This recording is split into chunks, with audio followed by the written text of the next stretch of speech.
We are Nick and Teesha, and we felt called to serve overseas 2 years ago. So 2 years ago, we moved overseas. We both felt a calling on our lives before we met each other. So that was kind of exciting to meet one another and realize we both felt this calling. I felt a personal calling to utilize my career in architecture in a missional capacity. And so I was looking for opportunities to bring architecture and missions together, and the organization Engineering Ministries International really provided that opportunity. It led us ultimately to serve in the Middle East and North Africa region, also referred to as the MENA region of the world. We're specifically learning Arabic, and so it's not an easy language to learn.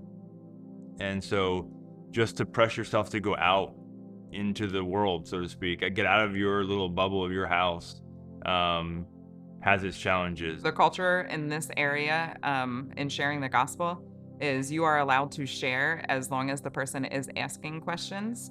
We're not allowed to evangelize and reach out to people, but if they are asking questions of us, then we are free to share the gospel. I'm able to also mentor some other young women who come into the MENA office, and then just locals, inviting them over and having tea or coffee. But I know that there's more.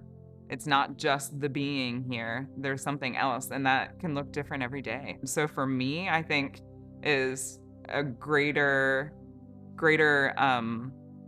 comprehension and a greater ability to speak Arabic, so that I can be more involved in the culture and I can be even more building these relationships so that they will be asking me questions, so then I can then share the gospel.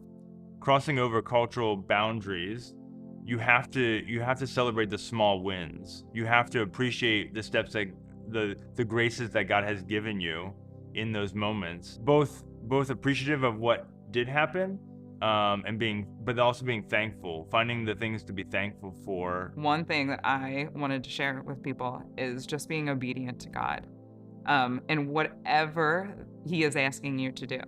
And so for us, God is asking us to be overseas. On a very regular basis, we will be like, what are we doing?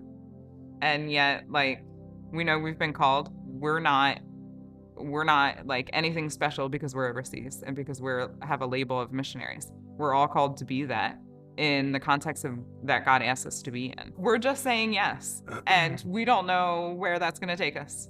But we know that God is faithful and that He will be with us